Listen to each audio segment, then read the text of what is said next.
Assalamualaikum warahmatullahi wabarakatuh. Salam jumpa untuk semua mahasiswa UT dimanapun berada. Bersama saya Sri Mulyani SE MPDMM. Kita bertemu di mata kuliah Manajemen Sumber Daya Manusia dengan kode EKMA 4214. Pada sesi kali ini kita akan membahas tentang konsep dasar, fungsi, dan lingkungan MSDM. Tujuan pembelajaran yang pertama menjelaskan pengertian dan ruang lingkup manajemen sumber daya manusia. Yang kedua, memahami fungsi utama MSDM dalam mendukung pencapaian tujuan organisasi. Yang ketiga, mengidentifikasi faktor lingkungan internal dan eksternal yang memengaruhi pengelolaan tenaga kerja. Keempat, menganalisis tantangan MSDM pada lingkungan bisnis yang dinamis dan juga global. Yang kelima, memahami pentingnya adaptasi SDM terhadap perubahan teknologi, regulasi, dan kebutuhan tenaga kerja. Adapun pengertian manajemen sumber daya manusia yang disampaikan oleh Filippo, bahwa MSDM merupakan proses perencanaan, pengorganisasian, pengarahan, dan pengendalian terhadap pengadaan, pengembangan, kompensasi, integrasi, pemeliharaan, hingga pemutusan hubungan kerja. Seluruh proses tersebut diarahkan untuk mencapai sasaran individu, organisasi, dan masyarakat. MSDM bersifat komprehensif karena mencakup seluruh siklus pengelolaan tenaga kerja sejak organisasi merencanakan kebutuhan karyawan hingga hubungan kerja berakhir. Komponen utama konsep manajemen sumber daya manusia menurut Filippo yang pertama itu adalah fungsi manajemen. Di dalamnya ada perencanaan, pengorganisasian, pengarahan, dan pengendalian tenaga kerja. Yang kedua ada pengadaan, ya setelah direncanakan maka dilakukan perekrutan. Kemudian diseleksi dan penempatan karyawan sesuai dengan kebutuhannya.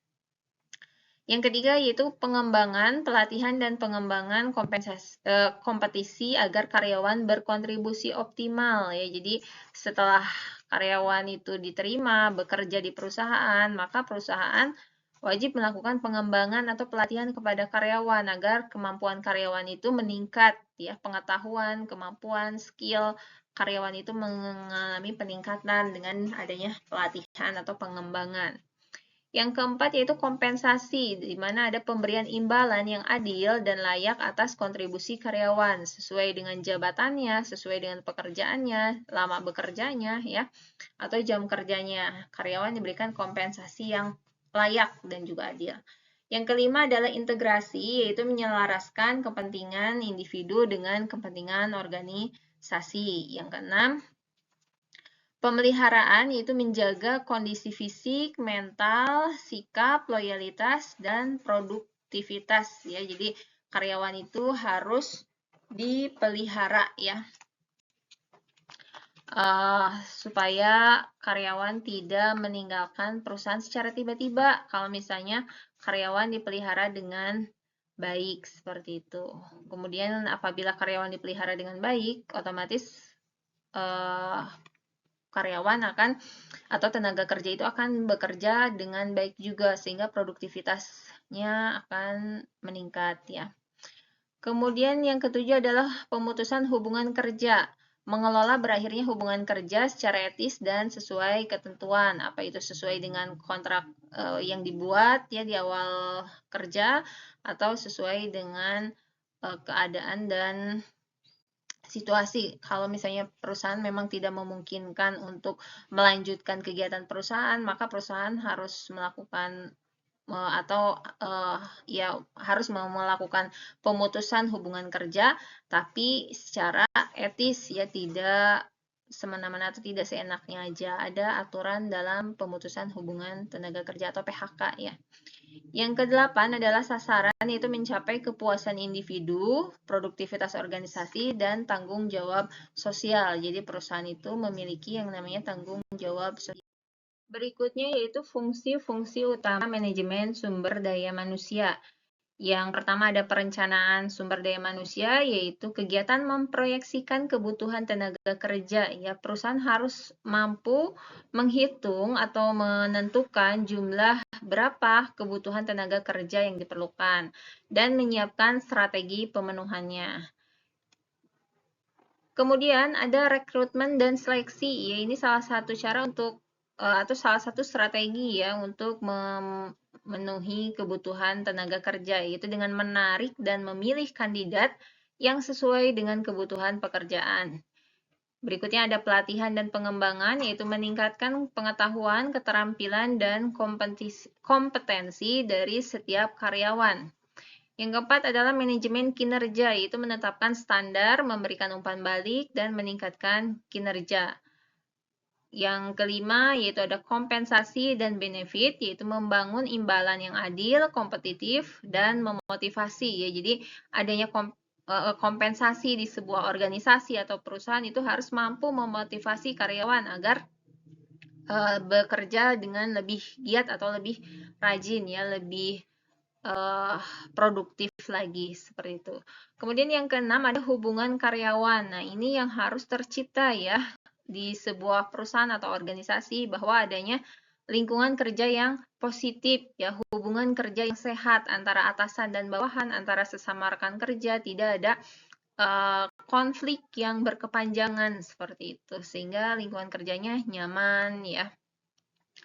Itu yang diharapkan oleh setiap karyawan. Nah, yang ketujuh adalah kepatuhan hukum, yaitu memastikan praktik ketenaga kerjaan sesuai dengan regulasi.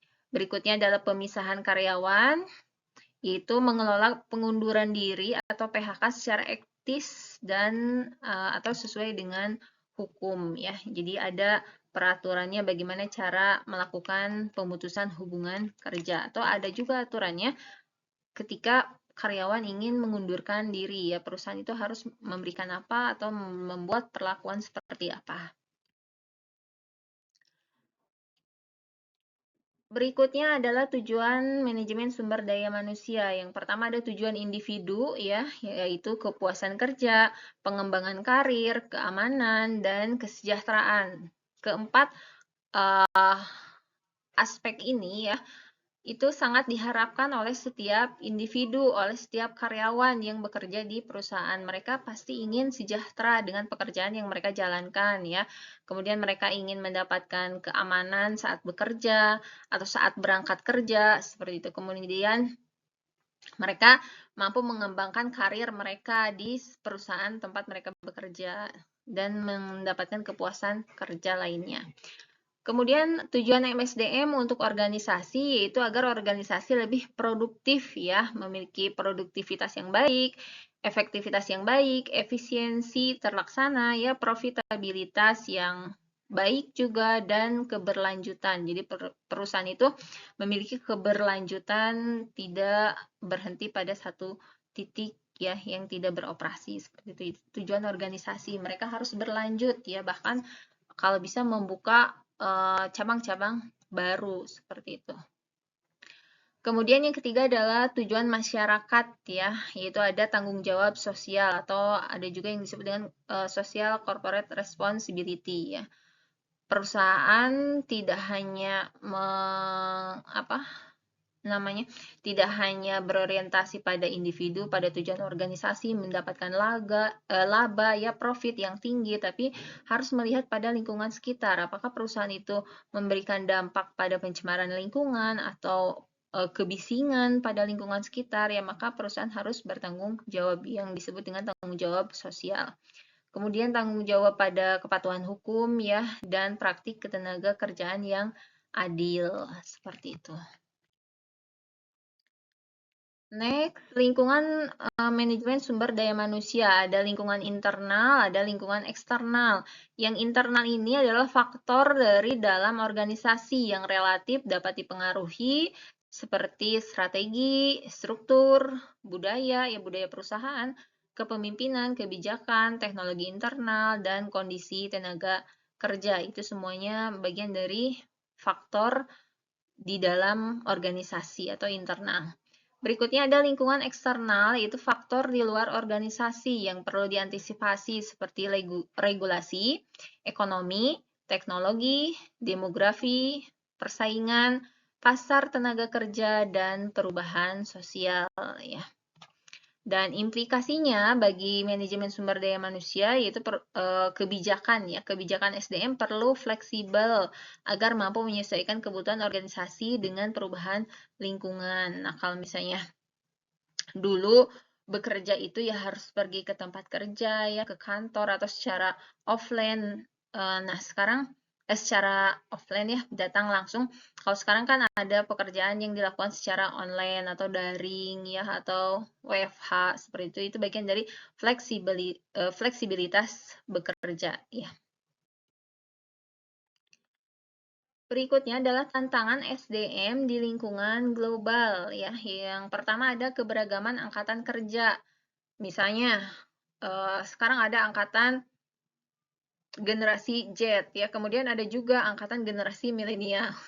Dari dua angkatan ini saja sudah terdapat perbedaan budaya ya, bahkan bahasa ataupun nilai yang dibawa oleh masing-masing angkatan kerja tersebut ya. Kalau generasi Z seperti A, kalau generasi milenial seperti B. Nah, itu yang menjadi tantangan besar bagi perusahaan ya, bagaimana caranya mempertahankan karyawan dari angkatan kerja generasi Z, begitu juga dengan mengembangkan atau memelihara tenaga kerja dari angkatan generasi milenial dengan budaya mereka yang berbeda, atau menyatukan mereka ya, menyatukan antara bagaimana sih generasi milenial bisa bekerja sama dengan generasi Z ya dalam sebuah perusahaan. Itu tantangan yang dihadapi perusahaan saat ini. Yang kedua, perubahan peraturan, yaitu mengikuti perubahan hukum ketenagakerjaan, imigrasi, keamanan informasi, dan regulasi terkait ya, di mana hukum ketenagakerjaan selalu mengalami perubahan ya, kemudian imigrasi juga sekarang pertukaran tenaga kerja itu sangat terbuka, jadi untuk siapapun itu, termasuk kita salah satunya ya berhak memilih mau bekerja di mana.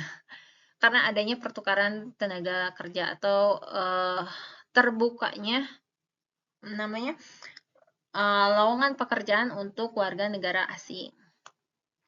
Kemudian yang ketiga, perubahan struktur organisasi ya, menghadapi restrukturisasi, merger, akuisisi dan ekspansi pasar. Yang keempat, perubahan teknologi dan manajerial, yaitu merespon otomatisasi, AI, analika data, kerja fleksibel, dan manajemen berbasis hasil. Itu adalah tantangan saat ini ya di era global.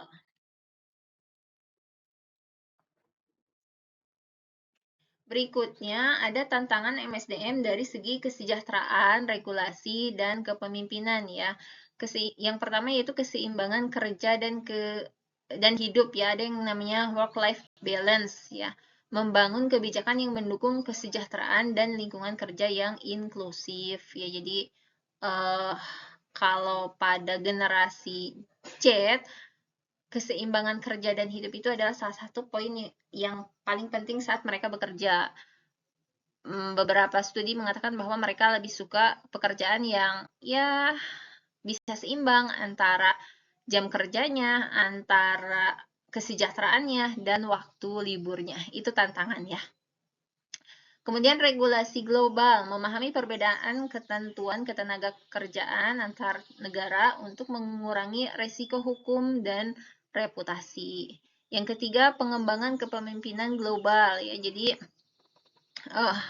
pemimpin yang mampu berkomunikasi lintas budaya dan mengelola tim yang besar ya. Itu yang menjadi tantangan MSDM saat ini. Setiap pemimpin ya harus mampu berkomunikasi yang baik lintas budaya.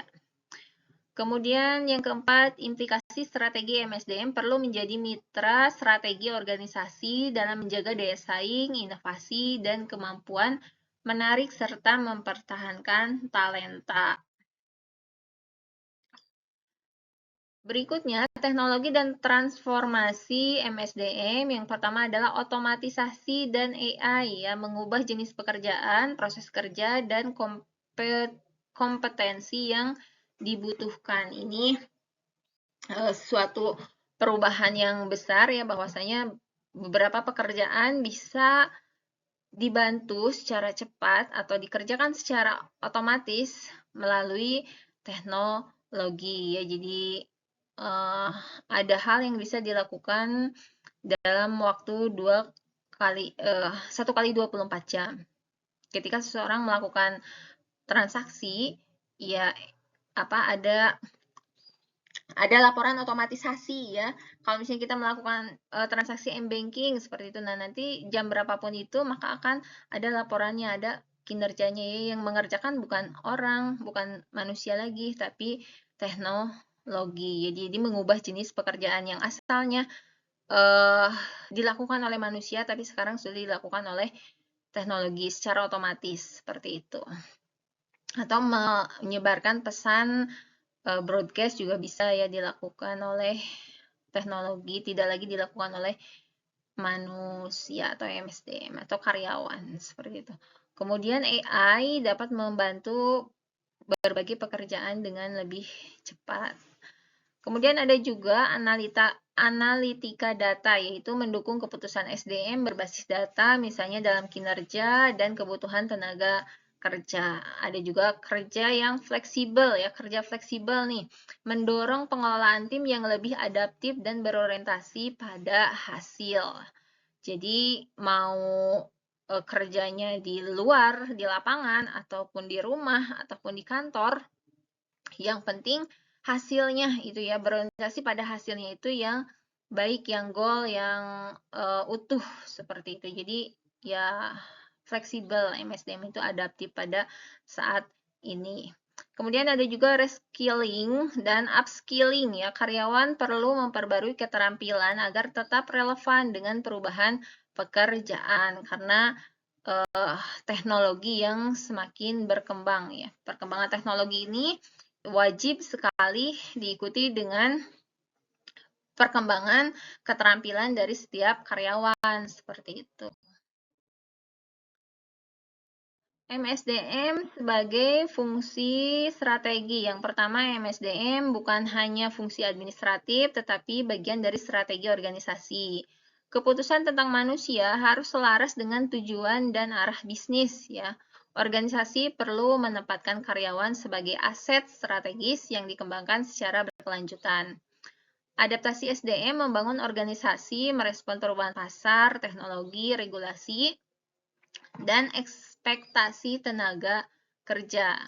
Keberhasilan manajemen sumber daya manusia tercermin dari kemampuan organisasi membangun tenaga kerja yang kompeten, produktif, adaptif, dan berkomitmen.